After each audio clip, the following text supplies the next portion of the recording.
Hey folks, before this video gets started, I just want to say thank you. We've just hit 400 subscribers, and honestly, again, I'm really happy with how this channel is coming along, and I have you guys to thank for that. So again, just remember to keep sharing my stuff around, keep watching like you guys have, and again, we're gonna be something someday.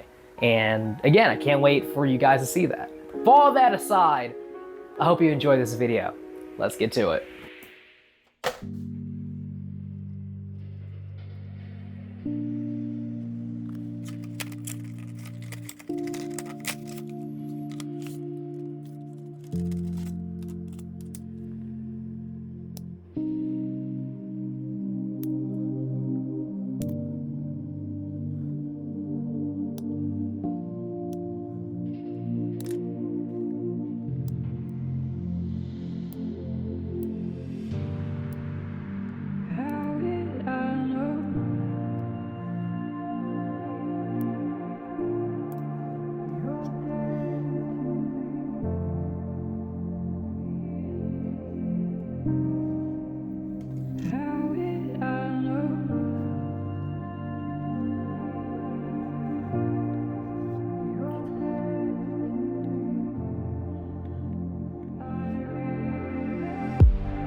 Hey guys, just a quick reminder, if you haven't already, hit that subscribe button because every little bit helps.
Hey guys, thanks for watching this latest video. I had a lot of fun painting this guy up, and it was nice to paint up a model I did before, again, 2 years ago, but it was so nerve-wracking seeing all the mistakes I made way back then and, you know, what I'm doing now. But again, honestly, this is great for me. It helps me see my progression as an artist and help me show you guys how far I've come along, and just imagine where we're gonna be in 2 years from now. So again, if you want to see that progress and watch me go along this journey, remember to like, share, subscribe, the whole shebang, so that we don't miss a single thing. And remember, if you want to get into this giveaway, first thing you gotta do, you gotta subscribe. I make the rules, but also I don't make the rules, so, you know. Regardless, I still appreciate every one of you guys, and I wouldn't have done it without you. So, oh, also, before I forget, this Kharn model is actually going to be for sale on my Etsy page, which I'm going to be putting in the link in the description down below. So if you want, you know, a little piece of kind of this channel's history, then yeah, I would say go check it out. But other than that, I'll see you around. Peace.